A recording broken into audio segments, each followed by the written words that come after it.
Welcome to Pindar Poetry. We hope you learned something new.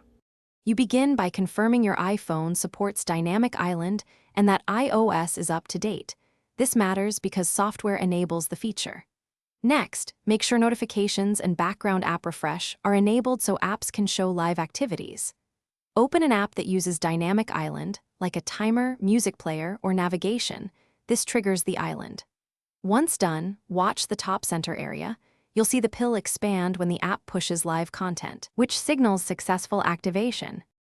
You now interact with Dynamic Island. Tap to reveal quick controls or press and hold for more detailed information.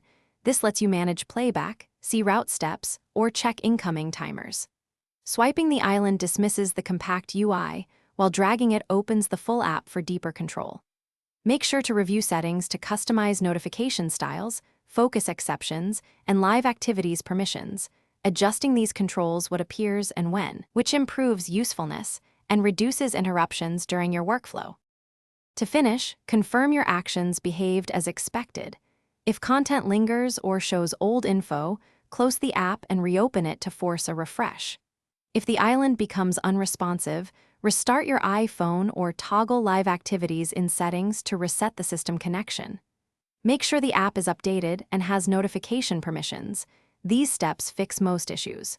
If problems continue, uninstall and reinstall the app.